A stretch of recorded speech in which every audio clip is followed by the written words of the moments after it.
दोस्तों IAS officer Rohini सिंधूरी जी ने defamation damages charges मांगे हैं 1 करोड़ रुपए के फ्रॉम आईपीएस ऑफिसर डी रूपा। जी हां, डी रूपा जी ने रिसेंटली ही लगभग 20 एलिगेशंस लगाए हैं सिंधूरी जी के ऊपर। अब कुछ एलिगेशंस यहां पे बहुत ही ज्यादा पर्सनल है।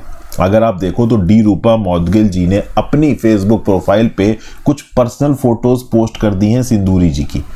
अब ओवरऑल ये बोला है पोस्ट करते हुए कि ये फोटोज आपको थोड़ी अजीब नहीं लगेंगी, बट अगर ये फोटोज पर्सनल कैपेसिटी में किसी मेल आईएएस ऑफिसर को भेजी जाएं तो थोड़ी अजीब लगेंगी। तो थोड़ी पर्सनल हो गई है यहाँ पे डी रूपा मौदगिल जी, और इसी पर्सनल होने के चलते ओवरऑल ये फोटोज जो अभी भी अगर आप देखो तो डी रूपा जी की प्रोफाइल पे अवेलेबल है। इस चीज को लेके सिंधूरी जी ने डी रूपा के अगेंस्ट डेफेमेशन चार्जेस फाइल किए हैं under section 500 of the Indian penal code.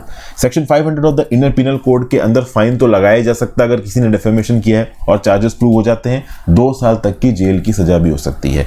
यहाँ पे ओपनली आईएएस ऑफिसर सिंधूरी जी ने बोला है कि मुझे और मेरी फैमिली मेंबर्स को आघात पहुंचा है, तो डी रूपा को सबसे पहले तो फोटोज डिलीट करनी चाहिए और उसके बाद ओपनली उन्हें अपने फेसबुक प्रोफाइल पे मुझसे माफी मांगनी चाहिए। वैसे मैं बता दूं तो इस कंट्रोवर्सी के चलते दोनों ही ऑफिसर्स को अभी के लिए ट्रांसफर कर दिया गया है, नई प्लेस ऑफ पोस्टिंग नहीं दी गई है।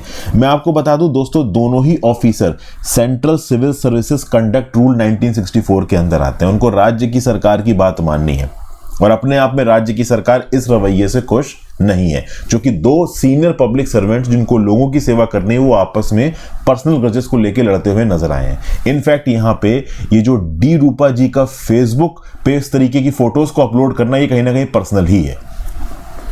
और ऐसा नहीं है कि इस प्रकार की पब्लिक लड़ाई का इन दोनों सिविल सर्वेंट्स पे कोई इंपैक्ट नहीं आएगा। जी बिल्कुल इंपैक्ट आएगा। दोस्तों, एक सिविल सर्वेंट के लिए अपनी पोस्टिंग के बीच में इस तरीके से अब्रप्टली ट्रांसफर हो जाना उसकी एनुअल प्रोग्रेस रिपोर्ट के लिए अच्छा नहीं होता है। डिपार्टमेंट में जो फजीहत होती है, आपका हंसी उड़ती खिल्ली उड़ती है, वो एक अलग इशू है।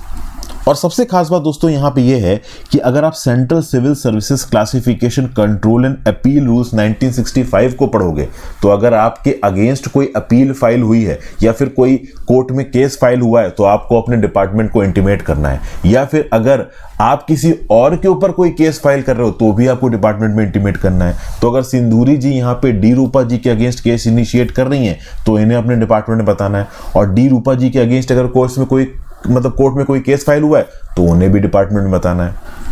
तो बेसिकली अगर ये लड़ाई आगे बढ़ेगी तो कहीं ना कहीं बैड लाइट में स्टेट गवर्नमेंट नजर आएगी, क्योंकि ये दोनों ही ऑफिसर स्टेट गवर्नमेंट के अंदर काम कर रहे हैं और इस प्रकार के रवैये के लिए कल की डेट में कंडक्ट रूल के वायलेशन के लिए इन दोनों ऑफिसर्स को सस्पेंड भी किया जा सकता है राज्य की सरकार के द्वारा।